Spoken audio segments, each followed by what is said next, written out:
निशिकांत दुबे ने की। उन्होंने कहा कि मराठी लोगों का भारत के विकास में कोई बहुत बड़ा योगदान नहीं है और ये लोग जो हैं ये केवल एक दूसरे के साथ मारपीट करते हैं। अगर इनमें हिम्मत है तो ये उत्तर भारत की तरफ आए तो इनको हम पटक पटक के मारेंगे।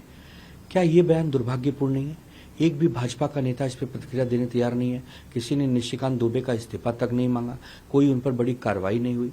अब राज ठाकरे भी एक नेता हैं एक पार्टी के, उन्होंने पलटवार किया है। उन्होंने कहा कि निशिकांत दुबे तुम मुंबई आओ, हम तुमको डुबे डुबे के मारेंगे। तो ये देखिए, उन्होंने पहले कुछ कहा फिर इन्होंने कुछ कहा। तो ऐसा नहीं है कि निशिकांत दुबे के साथ पूरे दुबे समाज को कह दिया है। निशिकांत दुबे को व्यक्तिगत कहा है, लेकिन निशिकांत दुबे ने पूरे समाज को कहा है।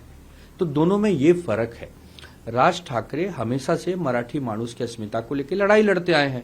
अगर कोई पूरे समाज को टारगेट करेगा तो हमारी पार्टी शिवसेना भी चुप नहीं बैठेगी और राज ठाकरे की भी पार्टी चुप नहीं बैठेगी।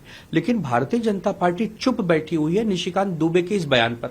क्या निशिकांत दुबे बार बार अगर हमारा अपमान करेंगे, बार बार मराठी अस्मिता से खिलवाड़ करेंगे और बार बार हमें चेतावनी देंगे, एक प्रकार से चैलेंज करेंगे, उन्होंने अपने बयान में एक चैलेंज जैसी बात भी की है, तो राज ठाकरे हो चाहे हमारे नेता हो चाहे हम स्वयं हो, हम प्रतिक्रिया देंगे।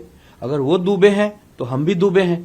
तो दुबे अकेले निशिकांत नहीं है, इस देश में लाखों दुबे हैं, लेकिन बहुत सारे दुबे बहुत अच्छे हैं। अब एक निशिकांत अपवाद हो गए हैं तो इसका मतलब ये नहीं कि सारे दुबे खराब हो गए हैं। तो राज ठाकरे ने जो कहना चाहे कि हम डुबो डुबो के मारेंगे, वो निशिकांत के लिए है।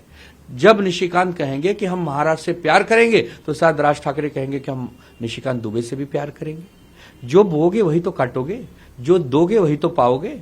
तो हम दुबे से यही कहेंगे कि आप झारखंड में बैठ के, दिल्ली में बैठ के जहर घोलने का काम न करें। मुंबई में बहुत सारे दुबे हैं, एक से एक बढ़ के दुबे हैं।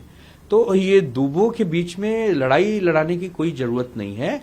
सिर्फ अपनी वाणी को विराम दो, कुछ ऐसा प्रयास करो कि उससे प्रेम बैठे, सौहार्द बढ़े और एक दूसरे की दोस्ती हो जाए।